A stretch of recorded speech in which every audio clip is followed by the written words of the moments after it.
Welcome back. The New England Patriots cheerleaders were soaking up the sun in St. Lucia for their 2019 swimsuit calendar. This marks the second time that the ladies who helped galvanize the 2019 NFL champions chose St. Lucia's Island Paradise as the perfect backdrop. They were last on island in 2013, shooting for their 2014 swimsuit calendar. Marketing a tourist destination means finding the optimum quality of exposure for said destination, whether it be with world-renowned music festivals, reduction in hotel costs for a specified period to a niche market, or attracting groups with large media footprints within our major source markets. The St. Lucia Tourism Authority has once again welcomed the New England Patriots cheerleaders for the second time on the island for their ever-popular annual swimsuit calendar photoshoot and various video productions. This was an anomaly in every regard for the team. We rarely repeat a destination, but it is so stunning and amazing here. Our hospitality at this beautiful resort was second to none. We could not beat it, and we are so lucky to be back here. Over the years, the warmth of the people and the island's inimitable backdrops have been the catalyst for returning visitors. Whether it's the people that we meet on the resort, the staff, to the people who come here to visit, everyone is so warm and welcoming. But look outside, look at the water, look at the sand, look at the scenery, everything just from start to finish. It is so beautiful. We've been to so many destinations, and we left last time just not wanting to go home. And when they were striking a pose, the cheerleaders performed for guests at the resort and also paid a special visit to the St. Jude Hospital pediatric ward. In an ever-evolving destination marketing sphere, the SLTA continues to innovate with novel events and collaborations in an effort to continuously grow the destination. Well, the numbers surpassed the expectation of the St. Lucia Labour Party officials for their recent town hall meeting held at the Groseley Secondary School. The forum offered the platform for the political pundits to chart the way forward for St. Lucia. Solange Alfred tells us more. A series of meetings dubbed Town Hall Tuesdays is being hosted by the St. Lucia Labour Party. Parliamentary Representative for Castries South, Dr. Ernest Hilaire, says the initiative offers members of society the chance to ask pertinent questions and intermingle with SLP representatives. For me, it was a fantastic town hall. The Labour Party have started those series of encounters called Town Hall Tuesdays. The first was held in Barbono.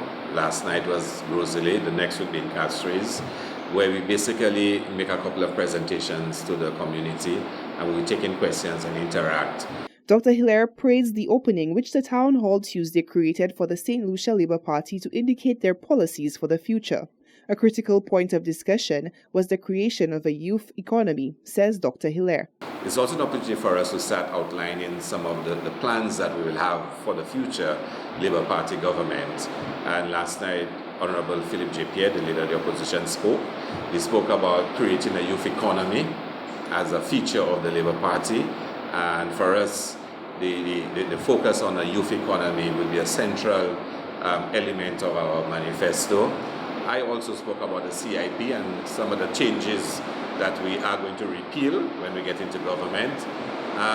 But it was an exciting time. I mean, the turnout was fantastic. I was pleasantly surprised by the turnout. A lot of people turned out for the town hall, and you know, it says a lot that people out there, and it came across in the meeting, that they have a lot of questions about what's happening in the country and the direction of the country, and wanting to hear from the Labour Party, where are you going to take St. Lucia? And the encounter was really exciting. The meeting was held at the Groseley Secondary School, which was also a talking point for the SLP officials, with the upcoming implementation of the National Sports Academy outlined by the Alan Chasney-led administration. Reporting for Hot 7 News, I am Solange Alfred. A St. Lucian based in New Jersey has come back home to launch the manufacturing branch of her skincare line. She says that St. Lucia is the starting point of her Caribbean expansion. More in this report. Nadia Norville says that she drew inspiration from the local traditions, arts, and craft culture of Choiseul to create what she defines as a luxurious, all-natural, and organically derived skincare line. The brand, named after the iconic St. Lucian community, features candles, bath and body oils, lotions, and body butters. According to Norville, her products were created to pay homage to the organic nature of the Western community. Choiseul is an all-natural skincare line that was created that's inspired by the botanicals of St. Lucia and the Caribbean. I created my brand because I was, at the time I was living in New York City, and I don't know if you've ever been to New York in the middle of winter, but that type of weather could be very harsh on the skin. So I suffered really badly from dry skin, irritated skin, and nothing that I bought in the stores were working. So I decided one day to kind of, maybe I could make something. I grew up in St. Lucia watching my grandmother make, essentially everything from scratch. Like we used, I watched her make coconut oil from scratch, which we used on our hair and our skin and to eat. And that was kind of the inspiration behind it. Norville said that her first product was created in 2005 as a way of not only addressing her skin problems, but also in an effort to stay true to the word organic. To her, health is about more than just what we eat. It is also about how we treat our skin. As women, we put a lot of ingredients, a lot of skincare. We use a lot of skincare, more than any other men. And we are the ones that are taking care of the families. We're the ones that are raising the families. We're the breadwinners. We're doing all these kind of types of things, and we tend to neglect our wellness. I think since we're putting so many products on our skin, you should be very mindful of not only what you're putting into your body, but what you're putting onto your skin, because that can affect your health as well. With that in mind, Norville says she plans to expand her brand to her home island and by extension create gainful employment and impact both the local and regional economy. St. Lucia was always in my mind. I always either wanted to manufacture the product here, source ingredients in here, supply hotels, something. And, so now that we have been in business for about 5 years, the new brand Choiseul, I was looking to St. Lucia to manufacture, to expand to other Caribbean islands in the region, and also to source my ingredients here. We're developing 3 or 4 new products, and we think I can definitely source the ingredients here, maybe working with local farmers and things like that. Norville believes that her competitive advantage lies in her company's luxury aesthetic. Individuals interested in learning more about Choiseul can do so through social media or their website, choiseul.com. For Hot 7 News, I am Lovey Spooner reporting. Under the patronage of the President of the Republic of Taiwan and her dignitaries, the Groseilliers Human Resource Development Center was officially opened to the public. More in this report from Lovey Spooner. After over 10 years of waiting, the constituents of Groseilliers are finally able to enjoy the amenities of the newly opened Groseilliers Human Resource Development Center. Parliamentary Representative for Groseilliers Leonard Montoute expressed his delight in the completion and opening of the development center funded by the government of the Republic of China on Taiwan. The minister explained that the center has been designed to improve and facilitate digital literacy, encourage musical and culinary arts, and promote social development through community-based events. This center is equipped with the space and technology to house a state-of-the-art theater, a training room, a music lab, conference room, office space, and a restaurant, among other things. From a ministerial perspective, this facility will allow for a greater ease of service delivery for community programming. As you may know, the ministry, in particular the Social Transformation Unit, has an important mandate for the development and empowering of communities. Inclusive in this programming are initiatives such as after-school programs, skills training and enrichment courses, as well as life skills offering.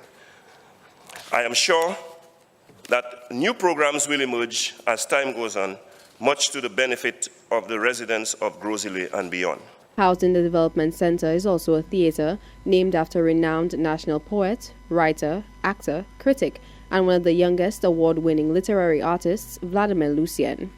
A 7-person management committee has also been appointed to run the center.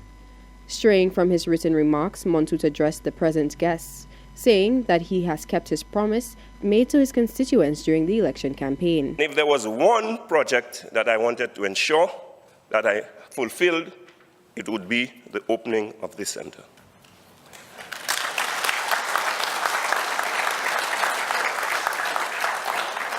For me, this is a proud moment.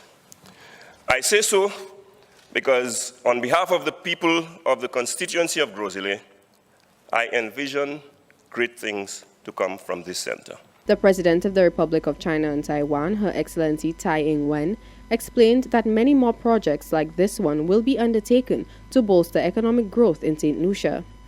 Prime Minister Alan Chasney added to the words of his contemporary by explaining that the impetus of his government is to improve communities and the people that inhabit them. With CDP funds, we've undertaken flood mitigation, drainage, and soil stabilization projects, built community access roads and footpaths and bridges, created green spaces and parks, and also build human capacity. Overall, these projects have enabled communities to become more closely knit because they utilize the skills and talents of workers and contractors from the same communities, helping them to grow and creating an enabling environment for the people to have a say in how they should be developed.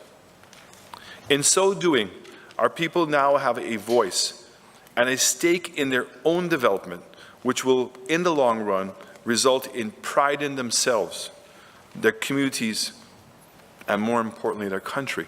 The constituency's Mayor James Edwin said that the center will serve multiple purposes beneficial to the development and enhancement of almost every sector in Grozily. For Hot 7 News, I am Lovey Spooner reporting. Thank you, Lovey. Tank wagon drivers and other mechanical workers employed with Rubis West Indies Limited will now benefit from a new industrial agreement negotiated between the company and the National Workers Union, NWU. Workers will receive a 6.5 general wage increase spread over a 3-year period, with back pay effective from October 2017. Other provisions include breakfast, lunch and dinner allowances, laundry, overtime, and call-out and call-back allowances. The parties have agreed that going forward, the next round of negotiations must commence early enough to avoid heavy payments in retroactive compensation. Meanwhile, negotiations between the management of G4S Secure Solutions St. Lucia Limited and the NWU are progressing smoothly. This is the Hot 7 TV Nightly News. Sports News with Tennyson Glasgow is up next.